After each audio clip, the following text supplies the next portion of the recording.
Censorship is a choice. Jimmy Kimmel is back on the air with the biggest ratings of his career.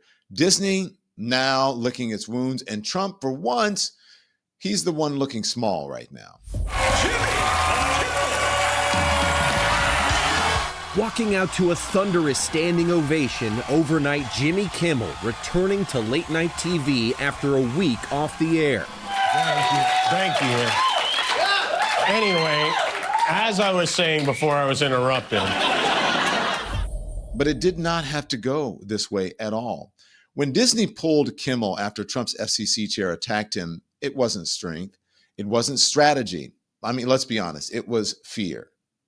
The most powerful entertainment company in the world folded in 24 hours. No hearings, no fight, one podcast rent from a politician, and they handed over the microphone like it belonged to him. Because censorship is always a choice. And what appears to be an action by Jimmy Kimmel to play into that narrative that this was somehow a MAGA or Republican motivated person. If that's what happened here with his conduct, that is really, really sick. And I've been very clear from the moment that I have become chairman of the FCC, I want to reinvigorate the public interest. And what people don't understand is that the broadcasters, and you've gotten this right, are entirely different than people that use other forms of communication. They have a license granted by us at the FCC, and that comes with it an obligation to operate in the public interest. And we can get into some ways that we've been trying to reinvigorate the public interest and some changes that we've seen. But frankly, when you see stuff like this, I mean, look, we can do this the easy way or the hard way. But this time the people chose differently. They canceled Disney Plus, they canceled Hulu, they threatened boycotts, they lit up social media. And when Jimmy Kimmel finally came back, the audience showed up with him.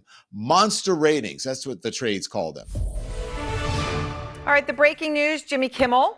The ratings are in for the first day. And by the way, this is just on the linear here we'll share. 6.2 million, 6.26, actually 6.25 million viewers on ABC. That was 4 times Jimmy Kimmel's average. And that's despite the show not even being available in a quarter of all American homes. And the reason for that, of course, is those local TV station owners, Nexstar and Sinclair, they're refusing to air Kimmel's program. So even without a quarter of households, they managed to do that incredible surge. Last night's surge show was Kimmel's most watched show, in fact, since March 12th, 2015. So you got to go back more than 10 years.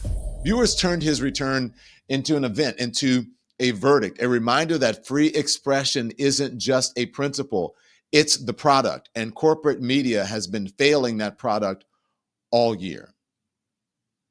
Case in point, ABC. They cut Trump a $15 million check after George Stephanopoulos misspoke on air. Paramount, they paid him $16 million over a 60 Minutes interview while it courted an $8 billion merger. MSNBC even fired Matthew Dowd for an awkward remark about Charlie Kirk. Those very same executives who lecture about democracy treat free speech like a line item on a balance sheet, something to be bargained away if the price is right, something to be weighed against the comfort of their advertisers and the size of their bonuses. But then came the boycott threats, the public outrage, the ratings explosion, and Disney blinked. Because weakness doesn't sell, appeasement doesn't sell, censorship doesn't sell. What sells is courage. What sells is the sight of someone refusing to bend when power demands obedience. What sells is defiance in the face of the very people who expect you to kneel. The First Amendment will not defend itself. It is only as strong as the people who are willing to honor it.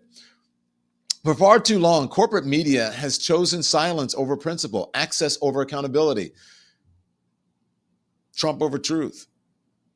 But when they went after Jimmy Kimmel, the audience called their bluff.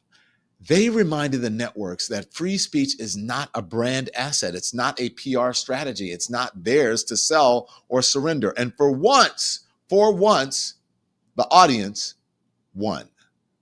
Thanks everyone for watching. Your support means the world to us. So make sure you hit the like button and you subscribe to our channel to make sure that you never ever miss a video. We're live every day, 10 a.m. Eastern time. We drop even more content at 2 p.m. Eastern and 5 p.m. Eastern. And if you want more Don Lemon Show content, we'd love for you to become a member of the Lemon community, where you will receive access to special community posts. You'll get exclusive content and members-only live shows. So head over to our channel page or click the join button on this video.